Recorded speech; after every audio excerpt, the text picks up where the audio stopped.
Assalamualaikum warahmatullahi wabarakatuh. Perkenalkan, nama saya Medi Humaydi. Saya dari kelas Teknik Industri CS10. NIM saya 35241101. Di sini saya mau mempresentasikan materi tentang akhlak dalam berbangsa dan bernegara. Adapun materi yang sudah saya buat dalam bentuk PowerPoint yang akan saya presentasikan sekarang. Kita masuk ke materi yang pertama. Di sini ada pengertian akhlak. Akhlak adalah perpaduan antara hati, pikiran, perasaan, dan kebiasaan yang membentuk suatu tindakan dalam kehidupan. Dengan akhlak, kita mampu membedakan mana yang baik dan mana yang buruk. Dalam konteks berbangsa dan bernegara, akhlak ini berarti perilaku yang didorong oleh nilai-nilai moral, etika, untuk menciptakan masyarakat yang damai, adil, dan sejahtera. Bahkan akhlak di dalam berbangsa dan bernegara ini sangat penting dan sangat fundamental. Soalnya bisa membentuk karakter bangsa itu sendiri. Next ke materi yang berikutnya ya. Di sini ada potongan dalil dari Quran surat Al-Hujurat ayat 10 ya, yang bunyinya innamal mu'minuna ihwatum fa'asalihu baina ahwaikum wattaqullaha la'allakum turhamun. Yang memiliki arti sesungguhnya orang-orang mukmin itu bersaudara, maka damaikanlah antara kedua saudaramu dan bertakwalah kepada Allah Subhanahu wa taala agar kamu mendapat rahmat. Eh, Korelasinya ayat ini dengan kehidupan berbangsa dan bernegara. Ayat ini mengajarkan pentingnya persatuan, perdamaian, dan menjaga hubungan baik antar sesama. Dalam konteks berbangsa ini berarti menjaga kerukunan antar sesama bangsa Indonesia dan menyelesaikan suatu masalah itu dengan cara damai dan musyawarah. Lanjut ke materi selanjutnya. Di materi yang sekarang ada akhlak dalam Islam. Islam mengajarkan bahwa kehidupan bernegara idealnya membentuk negeri yang disebut baldatun thayyibatun wa arabun ghafur. Saya ulang ya, membentuk negeri yang disebut baldatun thayyibatun wa arabun ghafur, yang memiliki arti negeri yang baik dan diberkahi. Hal ini dapat melalui iman, amalan soleh, serta akhlak yang luhur. Wujud akhlak terhadap negara. Ada beberapa wujud akhlak terhadap negara yang ada di materi ini. Yang pertama adalah cinta tanah air. Berusaha untuk menimba ilmu dan bekerja demi kemajuan bangsa. Dalam konteks ini mungkin saya bisa ambil contoh ya. Saya pernah lihat tuh film Pak B.J. Habibie ya. Dia dikasih beasiswa sama negara gitu buat kuliah lagi ke Jerman. Nah, dia di Jerman tuh belajar di teknik penerbangan gitu, dia bikin pesawat. Bahkan sampai pinternya dia sempat ditawarin ke warga negaraan Jerman. Terus difasilitasi buat sekolah lagi biar lebih pinter.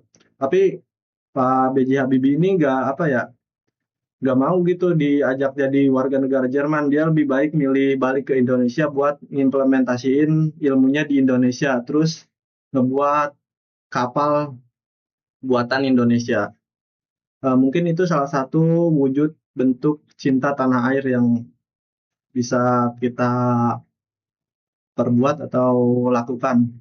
Terus yang kedua, menghormati undang-undang, mentaati aturan demi ketertiban dan keadilan. Nah, di Indonesia juga kita wajib mentaati undang-undang sebagai peraturan yang berlaku di Indonesia ya.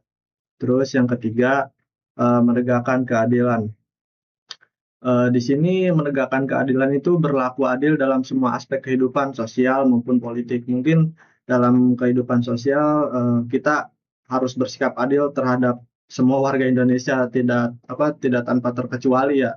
entah itu perbedaan agama, bahasa, ras, atau warna kulit, tetap semuanya memiliki hak yang sama dan harus adil. Next ya, ke slide yang berikutnya.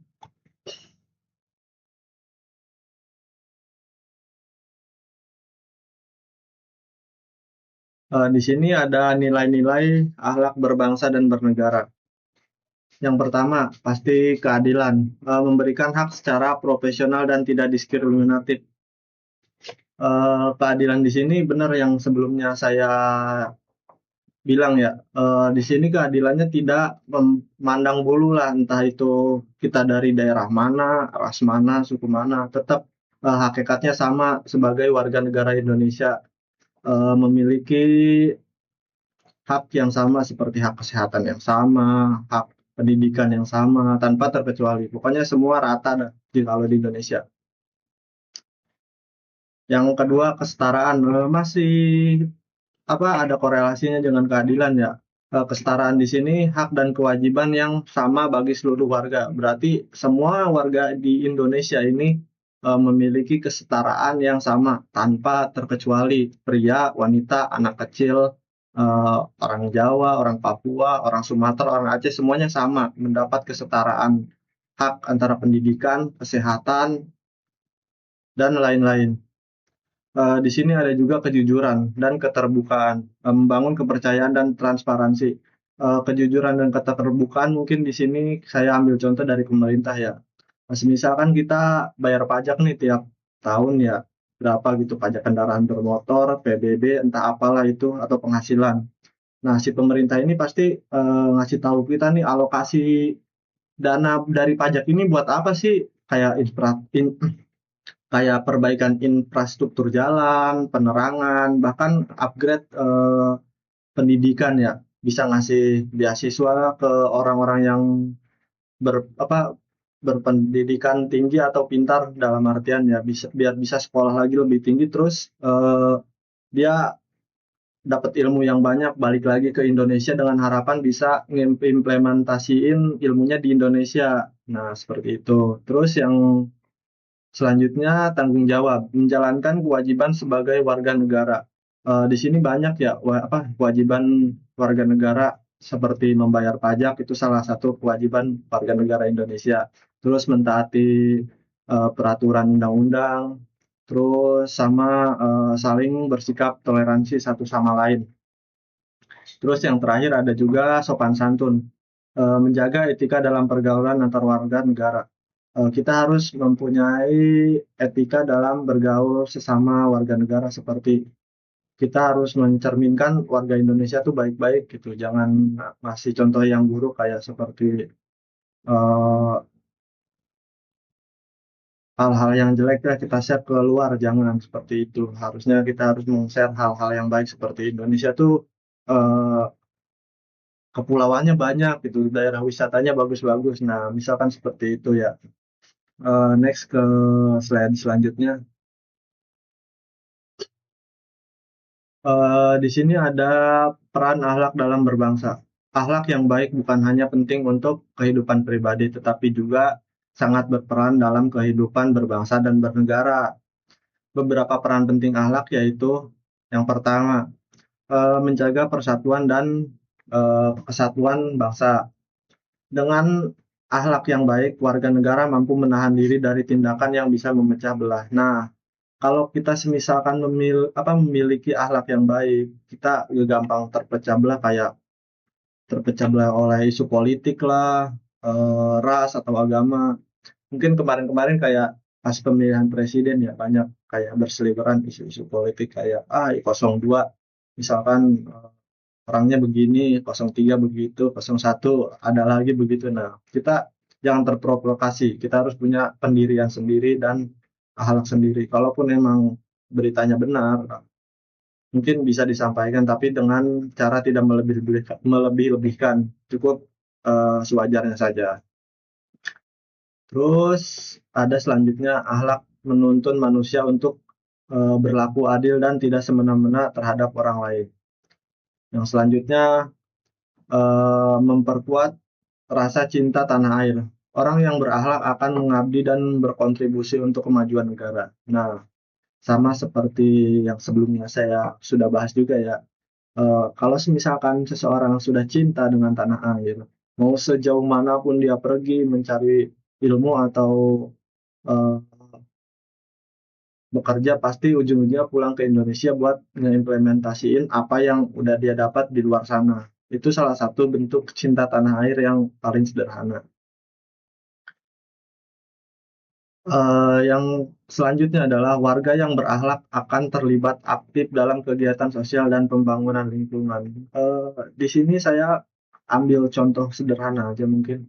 Warga yang berakhlak, salah satunya mungkin kayak sering bekerja bakti. Terus kalau misalkan sekarang nih ada program yang kata Pak Kang Deddy Mulyadi ya, setiap warga itu jangan sampai buang sampah sembarangan. Kalau misalkan ada sampah sembarangan, ya kita harus buang ke tempatnya supaya daerah lingkungan kita tuh terlihat bersih, rapi, dan aman gitu. Yang terakhir, menjaga stabilitas sosial dan politik. Akhlak menciptakan kedamaian, saling menghormati, dan mencegah konflik. Nah, kalau misalkan kita punya akhlak yang baik juga bisa menjaga stabilitas politik. Kenapa? Karena eh, kita kalau misalkan akhlaknya baik, gampang terprovokasi oleh berita bohong gitu, kayak hoax. Kayak kemarin tuh sempat ada berita apa gitu. Wah, kalau emang yang orang gampang terprovokasi, walaupun dengan satu kalimat, pasti dia, wah ini apa gitu, langsung terprovokasi. Kalau orang yang memiliki akhlak tidak, pasti dia cari tahu dulu kebenarannya, baru, wah ini benar nih, baru disampaikan secara tidak berlebihan. Next ke materi selanjutnya ya.